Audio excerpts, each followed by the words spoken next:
नमस्कार। India debate में आप सबका स्वागत है। मैं हूं आशुतोष पाठक। मित्रों, क्यूवाइब नेटवर्क के एक के बाद एक खुलासे के बाद और जैसे जैसे सच सामने आ रहा है, ठाकरे गैंग में हड़कंप मच गया है।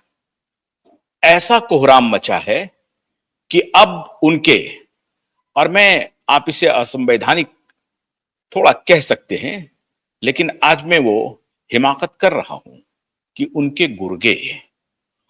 गुर्गे अब गवाहों को धमकाने का काम शुरू कर दिया है। ये कहने लगे हैं कि आप क्यूवाइब नेटवर्क के ऊपर जाकर के क्यों कुछ बोल रहे हो। कल रात 12:30 से लेकर के 1:30 तक लगातार मेरी फोन की घंटी बजती रही और सुबह जब मैं उठा तो मुझे पता चला कि एडवोकेट नीलेश ओझा की भी फोन की घंटी बजती रही और वो फोन किसी और का नहीं, गणेश हिवारकर जी का था। वो लगातार फोन कर रहे थे, बहुत डरे हुए थे, सहमे हुए थे। उनको एक व्यक्ति ने धमकी दी है।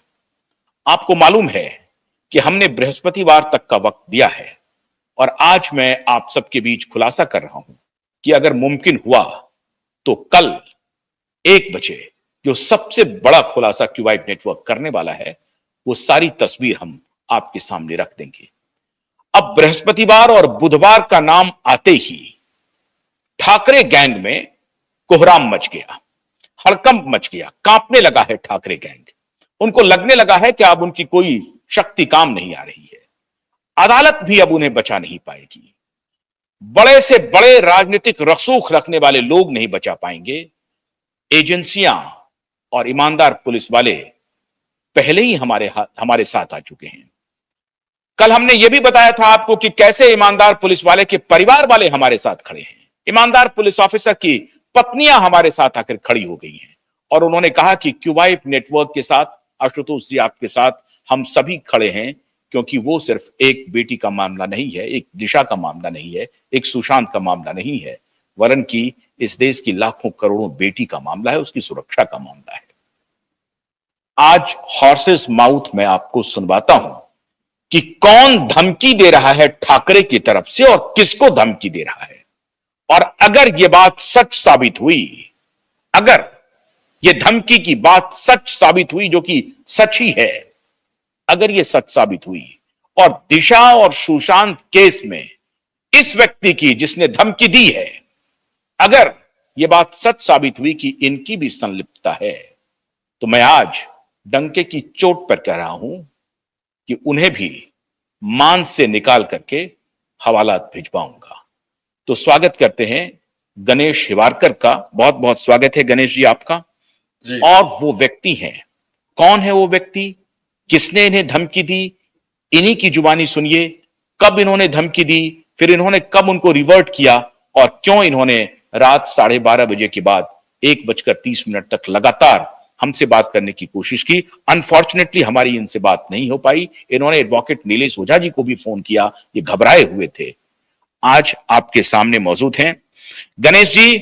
एक तो बहुत बहुत शुक्रिया, आपने हिम्मत की है, आप निडर हैं और मैं आपको क्यूवाइब नेटवर्क की तरफ से, supreme court, high court litigant association की तरफ से, एडवोकेट नीलेश ओझा की तरफ से, एडवोकेट राशिद खान पठान की तरफ से और मुंबई के और दिल्ली के 50 वकीलों की तरफ से आपको गारंटी कर रहा हूं कि अगर आपको एक नक के बराबर भी नुकसान हुआ तो जिस व्यक्ति ने आपको धमकी दी है उसे मान से निकाल करके कानूनी तरीके से, क्योंकि हम तो उनके जैसा गुंडा नहीं, जो 24 घंटे के अंदर जो 24 घंटे के अंदर कंगना रनौत के घर पे बुलडोजर भेज दिया था, उस तरह के गुंडे तो हम नहीं हैं, लेकिन कानून के घेरे में ला करके उन्हें हवालात की हवा खिला सकते हैं। तो ये बताइए कि कौन है वो व्यक्ति और कब आपको उन्होंने धमकी दी, बताइए। आपको मैंने स्क्रीनशॉट भी भेजा था। संजय राउत ने मेरे को फोन किया, ये बोल के फोन किया कि हमने किशोरी पेडनेकर को भेजा था दिशा के पिता के पास, उनको समझाया था, आप उनका माइंड सेट चेंज करके क्यों क्यूआई पे लेके गए। तो पहले तो उसने बहुत गंदी गंदी गालियां दी। प्रभात, ये मैंने आपको स्क्रीन शॉट भेजा है संजय राउत के कॉल का, डिटेल का, और इसको शेयर कीजिए आप। हाँ बोलिए। तो उन्होंने पहले तो बहुत गंदी गंदी गालियां दी। एक बार उसने मेरे को पहले भी फोन किया था, इसलिए उसका नंबर मेरे पास सेव था। मेरे हिसाब से 6 महीने पहले की बात है। बहुत पहले फोन किया था जब नितेश राणे ने कुछ रिकॉर्डिंग दी थी पुलिस को, तो मैंने वहां पे गया था पुलिस के पास, एसआईटी टीम के पास, तो मैंने उनको एक्सप्लेन किया था सारी चीजें। लेकिन उसके बाद अब मेरे को फोन आया इसका कि तुम दिशा के पिता को क्यों समझा रहे हो और क्यों लेके जा रहे हो। मैंने कहा उनको कि भाई ऐसा है कि मैं तो सच्चाई का साथ दे रहा हूं और मैं तो करूंगा जो करना है। तो उन्होंने कहा कि दिशा के पिता को मत समझा, हमने जो समझा दिया वो समझा दिया। मैंने कहा तुम्हारे समझाने से कुछ नहीं होगा, जो सच्चाई है उनके पिता को भी पता है।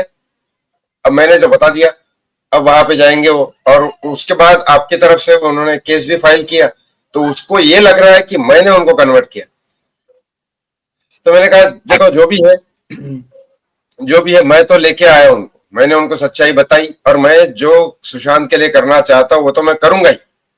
ना तुम मुझे रोक सकते हो, ना कोई दुनिया की ताकत रोक सकती। तो संजय राउत ने आपको यह बात भी कबूल किया आपको धमकी देने के दौरान कि उन्होंने किशोरी पेडनेकर को भेजा था यस मैं के पास। नहीं, मैं आपको खुलेआम बोल रहा हूं, किशोरी पेडनेकर को उन्होंने भेजा था धमकी देने के लिए। किशोरी पेडनेकर ने बाकायदा, आप देखिए, अब वो दिशा के पिता है, वो डायरेक्टली नहीं बोल सकते ऐसा, लेकिन मैं आपको क्लियर कट बता रहा हूं, दिशा के पिता ने मुझे पर्सनली बोला, मेरे घर पे थे वो पूरा दिन भर। आपको पता है लाइट नहीं थी उस दिन, तो पूरे दिन भर मेरे घर पे थे। उन्होंने क्लियर कट बताया मेरे को कि किशोरी पेडनेकर आई, उनके साथ 2 बॉडीगार्ड आए, उन्होंने धमकी दिया, और फिर उन्होंने, बेचारे वो तो क्या करेंगे, वो गरीब पिता है, वो डर गए। तो ये इसका मतलब है इन्होंने तो कबूल कर लिया कि किशोरी पेडनेकर को ठाकरे गैंग ने समझा करके बुझा करके भेजा था कि दिशा के पिता सतीश सालियान को कन्विंस किया जाए, और इसीलिए उनको गुमराह करके कि आपके बेटी के बारे में रेप की बात कह रहे हैं तो उनके पेरेंट्स थोड़े से नाराज होंगे और तब जो कुछ भी हम बताएंगे, और इसीलिए इन्होंने सादे कागज पे नीलेश राणे के खिलाफ इन्होंने उनसे एप्लीकेशन साइन करवा लिया। अब वो सारी बातें हम लोगों के एफिडेविट में आ चुकी हैं, अब चिंता करने की कोई बात नहीं है। लेकिन एक बात तो तय है गणेश जी, जब आपको संजय राउत ने फोन किया तो पहले प्रेम से बात किया या गाली गलौज शुरू कर दिया?